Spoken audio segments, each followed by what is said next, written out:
You are listening to Stump the Pastor, the show where you, the listener, send us your Bible-related questions and we attempt to answer them for you. I'm your host, Pastor Ellis Wedel, and today in the studio I have with me my friends Adam Hrankowski. Hi. And Matt Wedel. Heyo. So today we are continuing on in this discussion that we started last week, and I would have a whole bunch of small talk here at the beginning, but considering how much we got through last week, I want to make sure we get through this week. So we're talking about a question that was phrased this way. What did we use? I said, can Christians join the military? Okay, can Christians be involved in the military? Okay, and some people, of course, at peacetime, I suppose a lot of people wouldn't have any problem. No, but we're talking about going and killing people. We're talking about actually in war, right? Yeah. And so there's always the opportunity or the chance that even in peacetime that something might break out and you'll end up having to go out and defend yourself or kill somebody or whatever. So is it okay for that to happen? And we went through some verses that kind of spoke for the fact that seemed to say that. I mean, I from the other viewpoint, probably we could look at it and have some argument against that. And we stopped last week looking at some verses that talk against or seem to talk against that. And so we're going to continue on with that. Just give a couple more here so that we have an adequate enough amount of these verses so that it kind of evens out a little bit. So I'm going to read from Exodus 20, verse 13, and this seems very straightforward. You shall not murder. Okay. That's what it says. So it seems pretty self-explanatory. So what's murder? Well, this is the thing, right? Because it describes murder. First of all, King James before, I mean, it used to say "Thou shalt not kill," is what it said. That's how it was. How it was interpreted. But the actual word that's used there seems to more accurately use the word murder rather than kill. And murder and kill are two different things. It's part of the reason why even in our justice system we see that there's first degree, second degree, and third degree murder. Yep. Because one is, it was an accidental murder. I didn't mean to do it, but it happened. Yep. There's the second one, which is, I meant to do it, but it wasn't something I premeditated. Yep. I in the heat of the moment, I got mad and I killed them. Or first degree murder, which is I sat around for a couple of weeks and thought about how I could do this. I was going to do it, and then went out and did it. So you got the levels of premeditation, and you get that in the Old Testament when it talks about different levels of, from I was swinging the axe and oh no, the handle flew off and it hit my neighbor. Yep. To I waited for him in the deserted street until he came by. And it treats those things differently. Yes. And so when it says thou shalt not murder, it's using, see, we talked about this last week. When you do the Ten Commandments, you got to do them in King James. You got to do thou shalt not. Shalt not. Shalt not. That's right. It uses a word which it says murder. It doesn't say doesn't necessarily say kill, or does it? Is there a distinction? No, there is a distinction, I think, there. And I think the distinction there, as I understand it, is that if we use the word kill as King James had translated it, that would mean any kind of killing whatsoever. Right. It doesn't matter whether it was an accident or something. Can't step on a bug. And right. Can't do it. But if you use the word murder now, it draws a distinction in that there needs to be premeditation. There needs to be, my heart is that I want to go and destroy these people because I don't like them. I hate them. I want to get rid of them. And this is not necessarily the case with war, in that I don't even know the person on the other side generally. I've never met the person before. I know that they're the enemy, and I've been given commands to go out and take care of them. Right. So there's no premeditation in so much as that. There's no heart thing in saying I hate the person. I just have been given a job, and I'm going to go do it. In the same way that they've been given a job, and they're going to kill me. So I'm going to do devil's advocate again here. So it's okay to kill people heartlessly without caring who they are, but it's not okay to kill people you like. Yeah, I mean, you can't kill your friends, but you can kill your enemies. Well, I think this is where where you get into trouble if you only take one verse. Okay. I think there's many other verses in the Bible. You're one of these context people. That's right. I would say that there's many other verses within the Bible that would speak to some of those specific problems as well, right? Fair enough. Anyway, why don't you tell me what Romans 13 has to say? I will tell you what Romans 13 has to say. Chapter 13, verses 8 to 10, and we're reading from the English Standard Version. Owe no one anything except to love one another. The one who loves another has fulfilled the law. For the commandments, you shall not commit adultery, you shall not murder, you shall not steal, you shall not covet, and any other commandment are summed up in this word, you shall love your neighbor as yourself. Love does no wrong to a neighbor, therefore love is fulfilling the law. Okay. So now, we were talking last week about people who will make a distinction between the Old Testament and the New Testament. Yep. And yeah, the Old Testament's got all that war stuff, but the New Testament, we have something new. Now, interesting to say here, he's quoting the Old Testament in Romans. Yep. And he's interpreting the Old Testament for us. Yep. And so when he says, you shall love your neighbor as yourself, that's nothing new. And so now the question becomes, who's my neighbor? Is my neighbor the person I'm going to war with? And there are people who will make the argument that, no, my neighbor is the person who's in my face. Right. Right. And so again, it's that thing that you're talking about. There's a relational, I mean, and I say this facetiously, I'm not allowed to kill my friends, but I can kill my enemies. There seems to be... I'm one of the ones who makes that distinction. Yeah, when it says here something neighbor, to that. Yeah. I think that means people who, I mean, I think once again, going back to the guy who was found on the road there, Yep. and the Samaritan came along.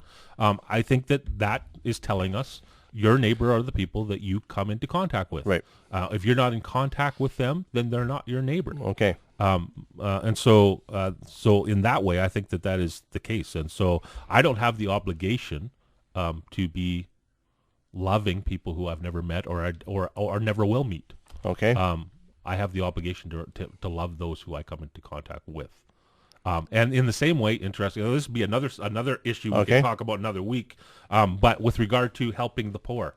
Okay. The Bible talks about us helping the poor, and we always talk, well, there's lots of poor around the world. We need to help the people in Africa. We need to help the people I was there. going to say that. Well, are they your neighbor? All of these verses that we have that talk about helping the poor are in the context of helping those who are your neighbor. In your face, yeah. They're the ones you're in contact with. It's not go look across the world to people you don't even know and trying to help them, which isn't a bad thing. I'm not saying it's bad. Sure, because you know what? I know you, okay? And people are going, oh, Pastor Ellis is saying this. I was at Heartland Baptist Church a couple of weeks ago, and I saw a whole lot of shoe boxes. Yeah. I would say, people who have the burden to help people who are over there, go ahead and do that. But I don't think the Bible is commanding us to do that. I think that's just an outflow of the love that God's given to us. Now, about shoe boxes, I was talking about the church is sending shoe boxes over to people who are needy, and that's right, kids specifically over Christmas that don't get presents or gifts, and so trying to give them gifts over Christmas time. Nothing to do with footwear. Right. Okay. Isaiah 41:10.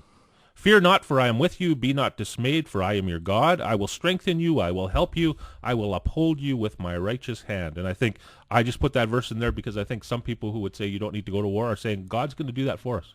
God will take care of that for us. We don't need to be going out there and fighting this fight. Okay. Got anything That's all. else to say about it? Okay. No. 1 Corinthians chapter 7, verse 23. You were bought with a price. Do not become slaves of men. Therefore, you should go to war and prevent them from coming and enslaving you. Why did you choose that verse? Well, I was looking at that. This works very well that way.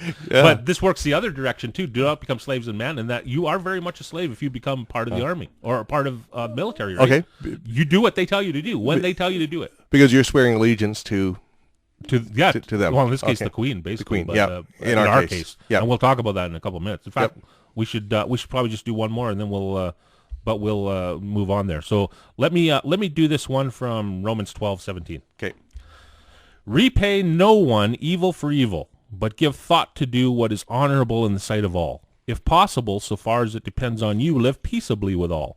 Beloved, never avenge yourselves, but leave it to the wrath of God, for it is written, vengeance is mine, I will repay, says the Lord.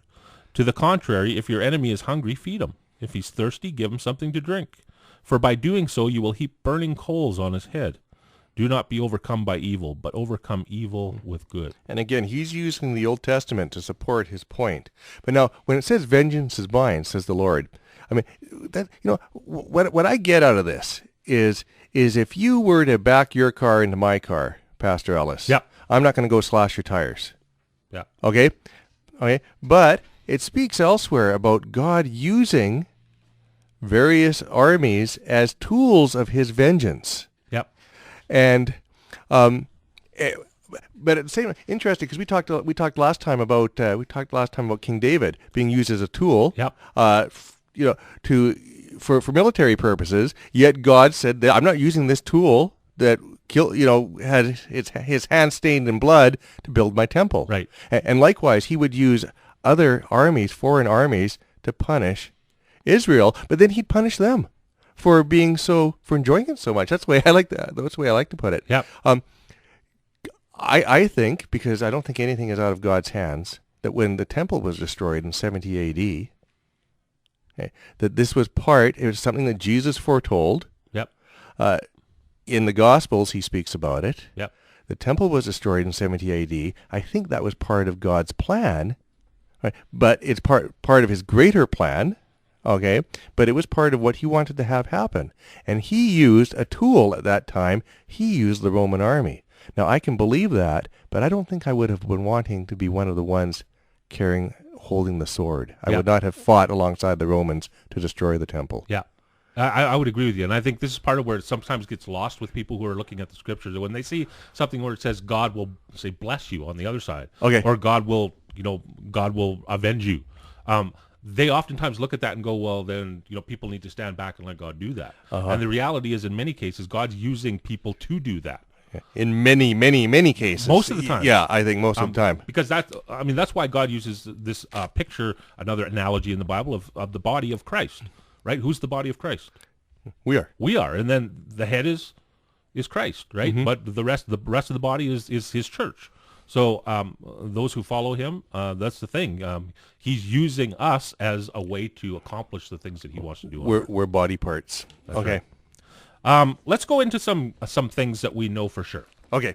Here's some things we know for sure. First of all, number one, sin brings conflict. And when did sin come into the picture? Pretty much at the beginning. Pretty much at the very beginning. Yep. So since that time, there has been sin since the very beginning. What we would say during God created the world, this is part of this idea. Some people want to be going, well, what do you mean from the beginning? The world's been around for billions of years. When did that happen? Well, we'd say whenever God created it, however you want to look at it, when he created it, very shortly after he created it, and man was put on earth, sin came into the earth, and since that time, there has been conflict until now, and there will be till the time it all gets People have sinned from day one. Yes. Well, day 6. Number 2, God commanded his people to go to war in the Old Testament. We know that. Yeah, we know that. Yep. And so I want to look now at a couple of places or things that we know also. Augustine, who was one of the early church fathers, this is what he said. In a just war, innocents are being defended, thus the goal is peace, and it's okay. That was his argument. I mean, very briefly summed up, very briefly, because you could write books and books on this. But in a very broad way, that's what he was saying. And we touched on that last week when we were talking about, okay, well, we have all these commands to love. Well, how do I love somebody and kill them? Okay, but so Augustine's argument is that the war is being done for the greater good. Right. Okay. So on a smaller scale, okay, if it's easier for people to look at this, because it's sometimes on a bigger scale, it's harder to understand it. But your family, right? You're walking down the street, some guy pops out, wants to beat up your daughter or kill your daughter or whatever. And so you protect her by clubbing him over the head with a rock. Yep. Now, I've got some people that would argue that Jesus taught non-resistance. Yes, there would be some who did that. But there would also be some, I think, that would say, yeah, that's perfectly justified. Yep. He was going to kill your daughter, so you need to do something about it, right? Yep. And I think that makes sometimes it's easier to understand for us to. The Talmud, which is a body of Jewish writing, describes not part of the Bible, says that if your neighbor, or I don't know if it's your neighbor or whatever, I'm quoting memory here, basically, if somebody is planning to kill you, anticipate him and kill him first. Okay. So it's the right to defend yourself. Right. The right to defend yourself. And there is that in the law too, right? There's the right to defend yourself. Sure. With regards to the law. Yeah. It's from the law. So the question is, do we allow ourselves to be governed by that, or are we in a different system? Right. Yeah. Biblical things that we know. First of all, number 1, God expects the government to wage war in defense of its citizens, according to Romans 13, verse 4. Okay, he puts the government in charge, and he specifically, and we read this verse, right? Do you want to read it again? Sure. It's on that first page, I think. Oh, yeah. Romans 13 verse 4, and you can read that part. It's going to have more verses than verse 4, but yeah, okay. So you've got 1 to 3 here, so we'll read it in context. okay. Let every person be subject to the governing authorities, for there is no authority except from God, and those that exist have been instituted by God. Therefore, whoever resists the authorities resists what God has appointed, and those who resist will incur judgment. For rulers are not a terror to good conduct, but to bad. Would you have no fear of the one who is in authority?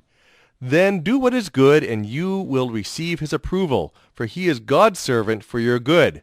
But if you do wrong, be afraid, for he does not bear the sword in vain. For he is a servant of God, and there was another page.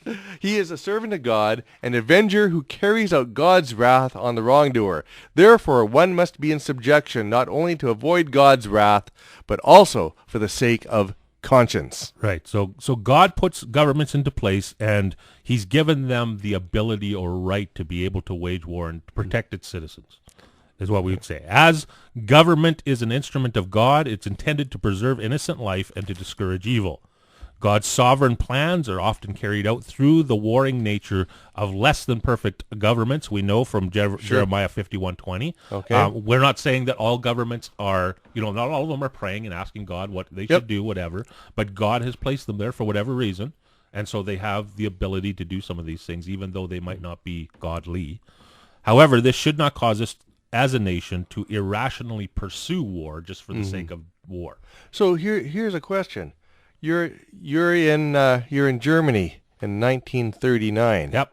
Okay, you know where I'm going with this. I know exactly where you're going with this. Okay, and Hitler has been placed into power by who? The people. By the people. But there's no authority in place unless God has put him in authority. Yep. Okay, so now you've got people going, do I fight on behalf of Hitler? And then you've got, of course, all the Allied armies. They're all going, I'm going to fight on behalf of my country. And you've got Christians fighting Christians, or at least that's the way it's put. Yep. It's a lot more complicated than that. So really, I'm going to put it really succinctly. Sometimes you see a ruler and you see that he's corrupt. Yep. I don't think that in Germany, like I might get a lot of backlash from this. Okay. But I don't believe that as many Germans knew what was going on in that instance of what was going on during the war as some did. Hindsight is remarkably clear. Yeah, I mean, but I know, not when you're in it. I know some people who were in Germany at the time of this happening, and they had no idea that all of these killings were happening. They had no idea. They knew what Hitler told them. Yep. What came to them.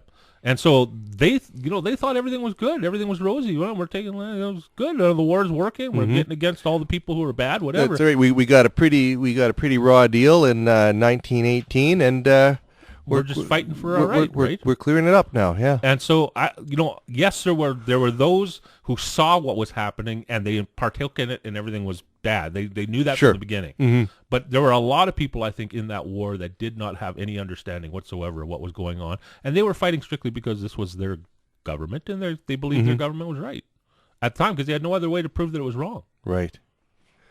So I mean, and that's why you say that hindsight. I think that hindsight is 2020. It's the hindsight.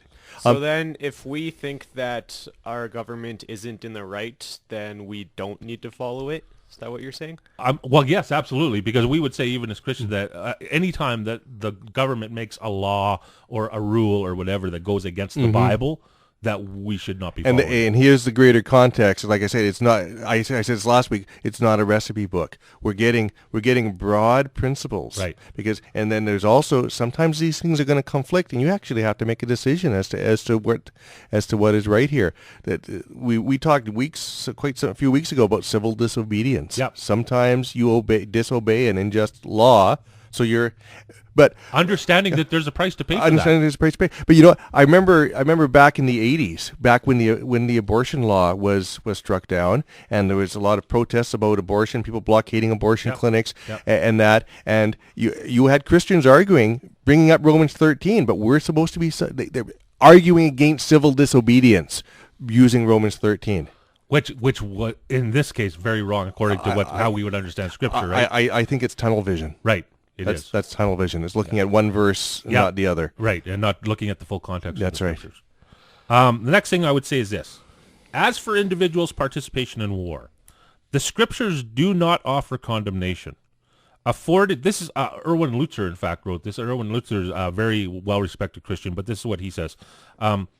Afforded an incredible opportunity to rebuke Roman soldiers, Christ himself urged soldiers not to leave their posts, but to pursue justice and contentment.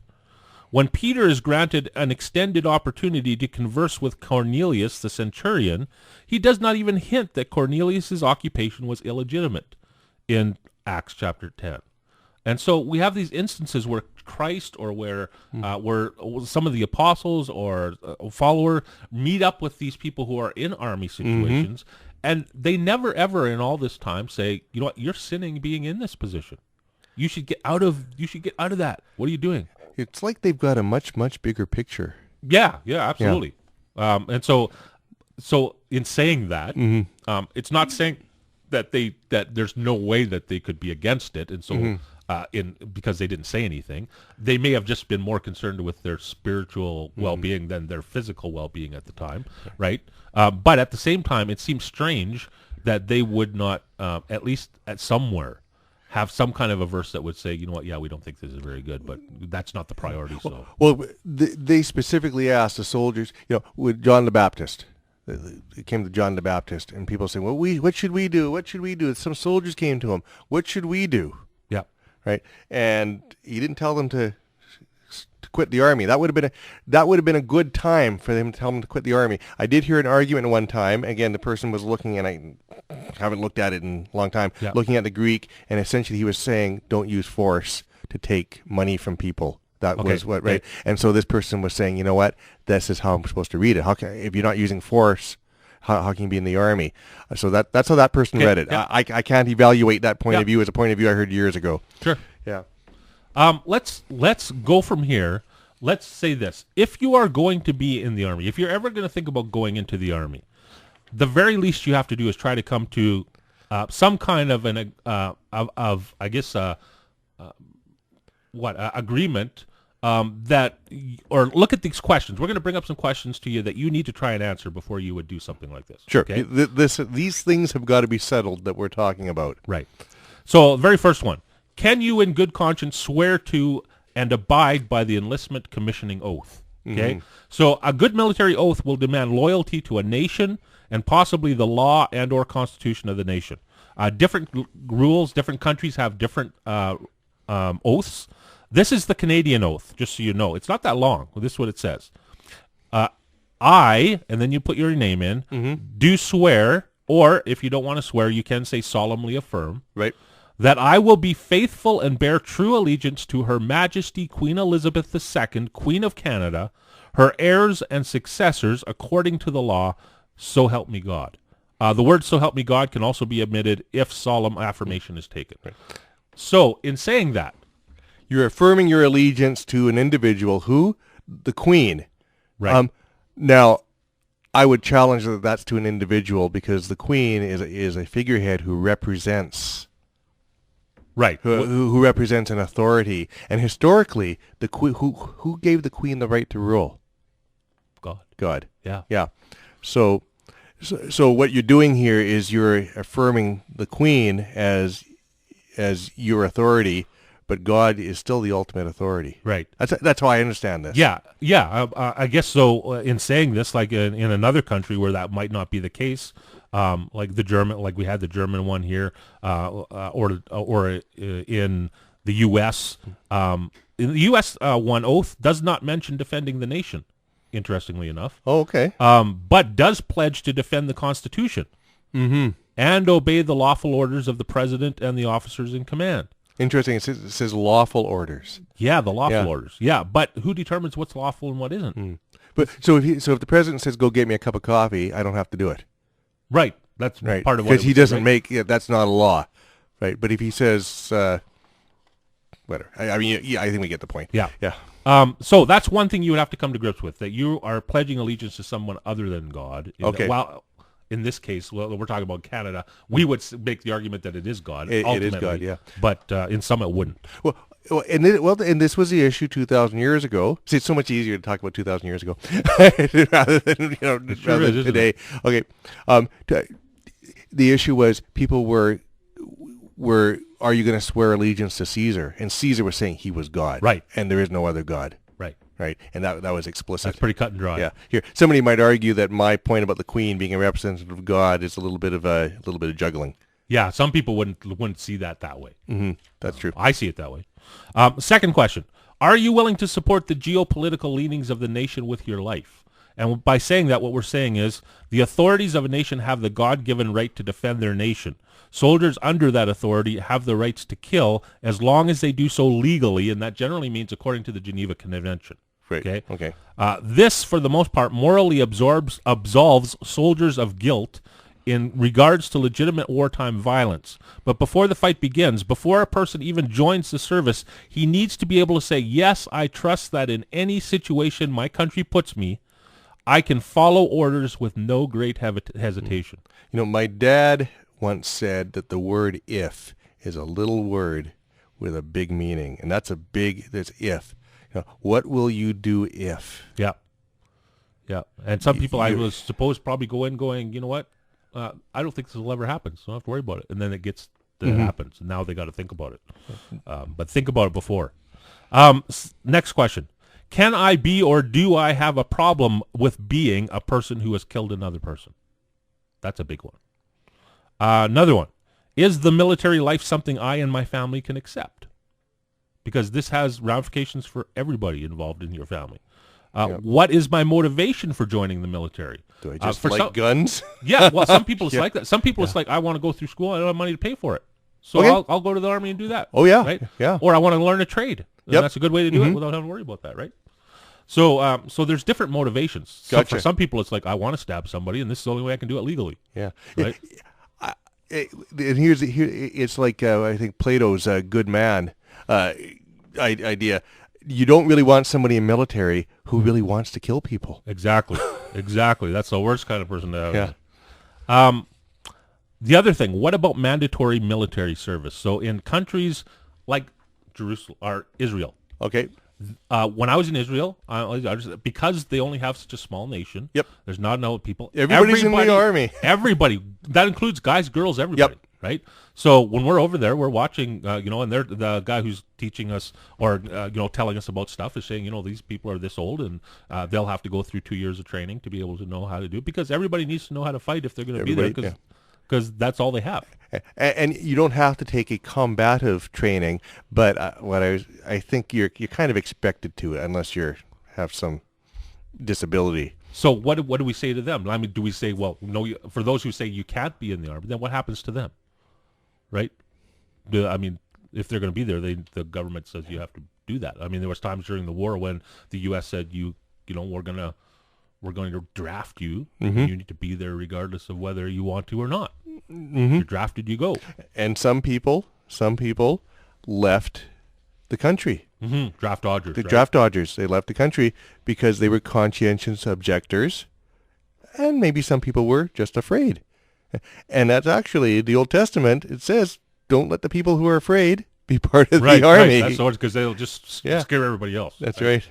So those questions we leave you with, and we say, if you're going to do that, make sure you come to grips with all of those questions. Yeah, exactly. And so I think we're going to end with that. We thank you for joining with us today. Be sure to tune in next Sunday at 8:30 for Stump the Pastor. If you have a question about the Bible or Christianity, please send it into my email, which is pastorwedel, Wedel, @outlook.com. If your question is chosen to go on the air, you will receive a free gift, compliments of Heartland Baptist Church and CFIS FM. Until next time, may God richly bless you, and so long. Take care. Bye-bye.